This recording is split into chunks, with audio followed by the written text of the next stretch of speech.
dhegaysta ama daawade ku soo dhawow qaybtii 11aad sheekadii la magac baxday qaladkii murugada badnaa.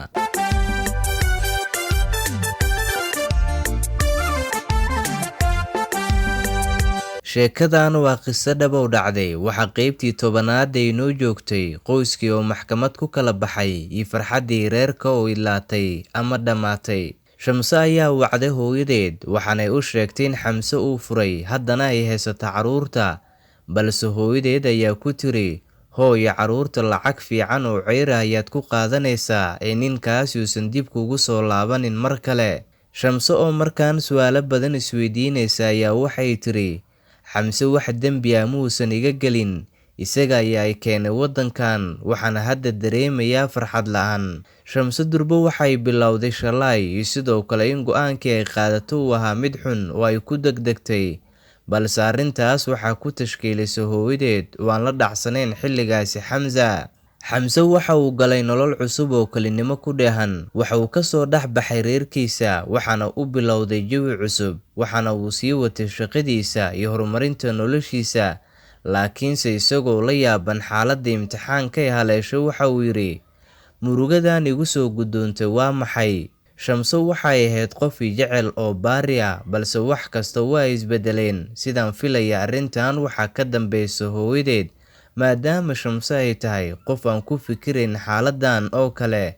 Xamse ayaa intaas markuu yidhi isagoo yaaban ayuu hore socodkiisa u sii watay, waxaana u sii dhaqaaqay xaggaas iyo gurigiisa. Shamse ayaa markaan ku wareertay kuriimada carruurta, waxaana ay sidoo kale ku jirtaa farxad la'aan. Marxaladda aad ayay ugu cakiran tahay, waxaana ay dareemaysaa in luuqadda waddanka si wanaagsan aysan u garanayn, sidoo kalena habka nolosheeda wax badan ay iska bedeleen. Lacagta ceyrta ay qaadato waxna dib ayay guriga ugu soo celisaa, waxna waxay u dirtaa hooyadeeda, maadaama hamiga maamada ugu weyn ay lahayd uu ahaa in dhaqaalahaas ay hesho, sidoo kalena uu jiro nacayb ay u qabtay Xamse. Shamse iyo Xamse mararka qaar oo ay tareenka isku dhex arkaan ama baska durba Xamse wejiga ayuu qarsan jiray, isagoona mararka qaar halkii uu rabay intuusan baska ama gaariga uusan gaarin ka degi jiray, maadaama uu dhibsanaya aragga ama aragtida Shamse oo xilligaas mararka qaar ay isku arki jireen basaska ama tareenada. Xilliyada qaar maalin maalmaha ka mid ah ayay meel dukaana si kedis ah ugu wada kulmeen Shamse iyo sidoo kale Xamse, balse Xamse marka muuqaalka Shamse uu arkayba adeegii uu qaadan rabay waa uu ka tagay, isagoo weliba lacagtii u baxshay dukaankana irid kale uu lahaa ayuu ka sii baxay. Shamse iyadoo shalay uu ka muuqda ayaa waxay tiri alla maxaan ugu degdegay furiinka Xamse, maanta aniga iyo carruurteena waxaan nahay dad dayacan, mana jirto fursad uu igu aaminayo Xamse maadaama aan sheekada ka dhigay ama aan gaarsiiyey heer maxkamadeed. Maanta Xamse aniga agteeda ayuu ka cararayaa, taasna aniga ayaa sabab u noqday, balse hooyo iyo sidoo kale islaamaha kale ee saaxiibada ay yihiin ayaa iga dhaadhiciyey fikirka in carruurta aan lacag ceyr ah oo aad u badan ku qaadanayo, sidoo kalena ay wanaagsan tahay inaan iska furo Xamse. Lacagta si Xamse uusan ila qaybsan ayaan guriga ugu burshay isaga. Shamse markii intaa ay tiri isla markaana ay dareentay in xaalka uusan fiicnayn, waa ay dhaqaaqday iyadoo hore u aaday iskuulkii ay luuqadda ka baranaysay xilligaasi. Xamse oo isagana noqday qof maqana jooga, murugadana weli aysan agtiisa ka dhammaan, waxa uu yidhi maanta Shamse sabab aan ugu laabto ma jirto, sababtoo haddii aan agteeda ka dhowaado xukun xabsi ayaa muteysan karaa.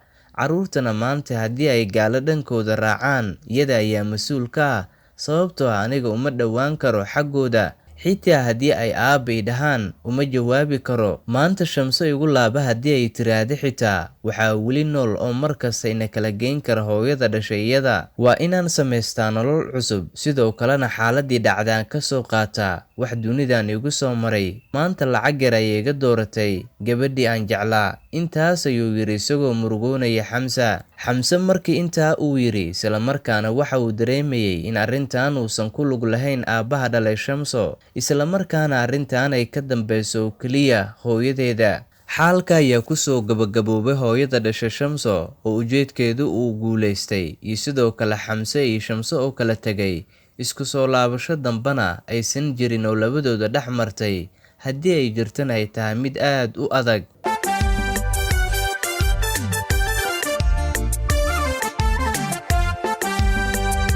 dhegaysta ama daawade intaas ayaan kusoo gabagabeynaynaa sheekadii xiisaha badneed ee la magac baxday qaladkii murugada badnaa. sheekadan waxay ka hadlaysay qiso dhaba u dhacday, waxaana sheekada qoray Sharmaarke Maxamuud Xuseen. codadka sheekada waxaa jilayay Muna Cabduqaadir iyo sidoo kale Sharmaarke Maxamuud Xuseen. inala wadaag waxa kaaga baxay sheekada iyo waxyaabihii saameynta lahaa ee sheekada aad ka fahantay. inta sheeko dambe oo xiiso badan aan ku wada kulmi doono dhammaanteen isku duuban, waxaan idinkaga tegaynaa sidaa iyo nabadgelyo.